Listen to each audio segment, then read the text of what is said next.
Real quick guys, before we get into today's video, if you haven't followed me on Twitter yet, then please feel free to give me a follow on Twitter at Theme Park Express with only one S. I post whenever I go to the theme parks and I share my thoughts on theme park news and rumors on there as well. We have over 2,500 subscribers on here, but only about 180 followers on Twitter. Let's see if we can change that, guys. I'd really appreciate it. Now, let's get into the video. Ladies and gentlemen, welcome back to the channel. Today, my friends, we are going to be talking about a change at a local water park in Orlando that has been causing a bit of controversy in the Orlando theme park community recently. Volcano Bay at Universal Studios opened back in May of 2017, and from day one, it gained a reputation for being a park that was not too kind to their overweight guests. Most, if not all, the attractions and slides in the park had warning signs at the entrance that all listed max weight limits for the slides. Now, to be fair, all water parks have max weight limits for their slides. The max weight limits are there for guest safety.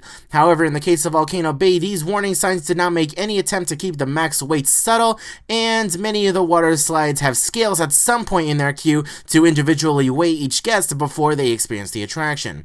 Universal was not messing around when it came to weighing their guests, and from day one, many guests have complained about how embarrassed they were to be told that they were too heavy to ride. The primary issue with Volcano Bay and what separates this water park from others like the Disney water parks and Aquatica at SeaWorld is that the max weights for the slides at Universal Studios' Volcano Bay are significantly lower than most water parks in the surrounding area. What we are talking about today is a recent change to a popular water slide at Volcano Bay called Punga Racers.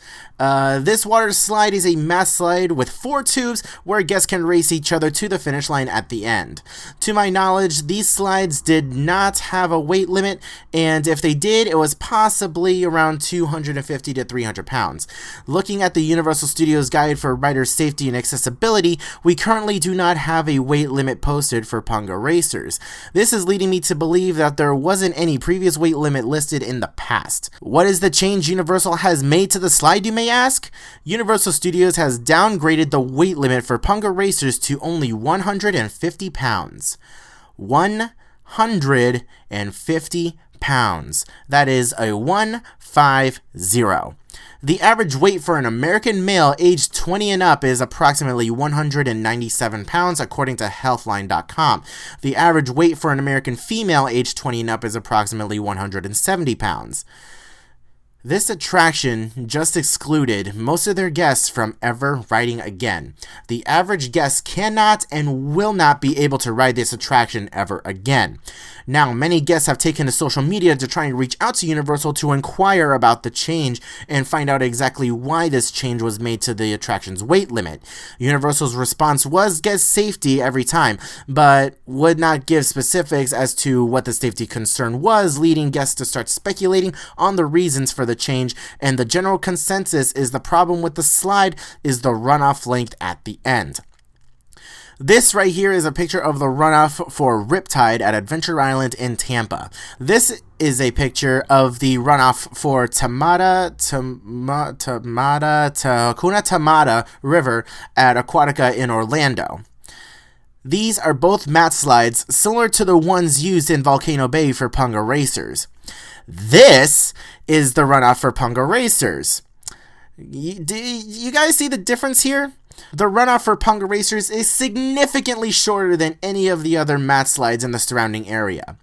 Another difference is the runout depth for Punga Racers. The runout is more of a splashdown than a runout, and it has 18 inches of standing water in the runout. And it doesn't gradually get to 18 inches deep. As soon as you hit the runout, it's 18 inches of water trying to stop you dead in your tracks. Other mat slides gradually increase the depth of water as you slide along the runoff to gradually slow you down rather than hit you with the emergency brakes at the end.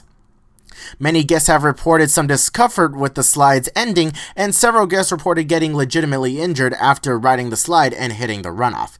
Other guests were speculating online that the runoff is just too short, and some have reported witnessing some guests on the attraction sliding right off the end into the concrete and getting injured. Universal Studios had a very limited amount of space to work with when it came to building Volcano Bay. They did the best they can to cram in as many attractions as they could into the space so that they could compete with the other water parks in the area.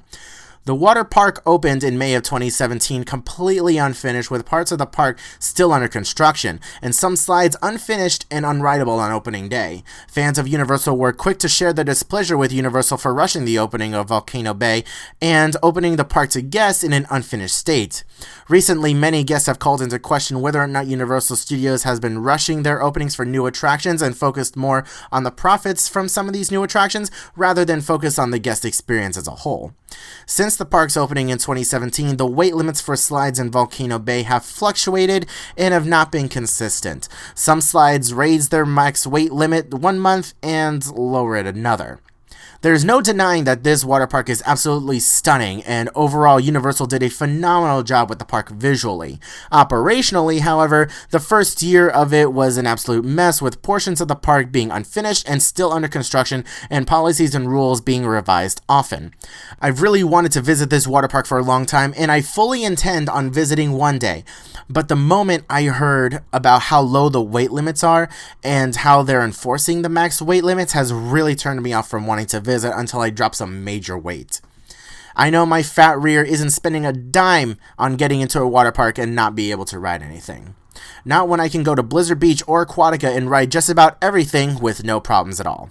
If you're a person who is under 250 pounds, then I strongly suggest you skip Universal's Volcano Bay until you are able to lose a little bit of weight, as I do not think it's worth it. Also, if you are overweight and decide to visit, then you better have friends or family that are smaller than you, because the multi-person slides that hold 2 or more have a max weight as well. In the case of Punga Racers, Universal Studios may have not thought this attraction through as thoroughly as most of the other slides. Seems like this attraction was more of an afterthought and thrown in at the last minute. Plus, they were short on space, and their only fix for a short runoff was making it a shallow pool, essentially, that eventually started injuring guests. With this new max weight limit, these 4 slides have essentially just become a kid's attraction. It's kind of funny because on Universal's website for Volcano Bay, there's a photo for Punga Racers, and it shows 3 male riders who have just gotten off the slide, and it looks like the gentleman on the left may be a little bit more than 150 pounds and may not even be able to ride the slide today. It's kind of sad that guests who are in a decent physical shape are not able to experience the slide, and those of us who are overweight are definitely not able to experience the slide unless we lose some serious weight. Seems like it's a common thing for Universal Studios to be very anti-fat, as some of you guys have put it in the comments section of my Hagrid's test seat video, and it's a shame that there are so many great attractions at Universal Studios that a lot of guests cannot experience. The problem was only elevated further with the opening of Volcano Bay, and this change to what was supposed to be a family racing slide doesn't help anything at all. Alright guys, that's going to about do it for this video. I wanted to put this out there because I know that Volcano Bay is still a fairly new park, and there's still many guests from around the country and around the world who still have yet to visit this water park. I may do a full video in the future discussing the different slides of Volcano Bay and their max weights, just so you guys know before you go with your family for the first time.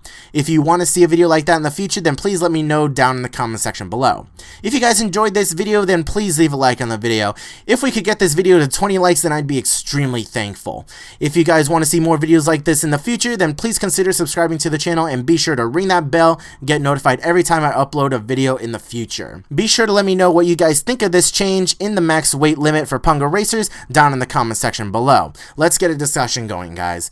Thank you guys so much again for watching. I hope you're all having a wonderful day, and I will see you guys in the next video. Hey guys, thank you so much again for watching today's video. It really means a lot to me that you guys stuck around to the very end. After I finished doing the initial audio recording for this video, we hit 2,500 subscribers, and I could not be more thankful to you all for the amazing support you have shown this channel over the last month and a half. What you're looking at on screen is a new design I made for a t-shirt I want to wear at the parks. These are not going to be on sale quite yet, but if I see that you guys really want me to release this design for some merch for you guys to purchase and support the channel, then I'll go ahead and open up a shop for them online. If you guys want to see this merch online to purchase, then please let me know down in the comment section below. Thank you guys again so much for watching this video. I really hope we get to 3,000 subscribers by the end of the year, because with each new subscriber, it pushes me to put out more videos at a much better quality for you all. I hope you guys are having a wonderful day, and I will see you guys in the next video.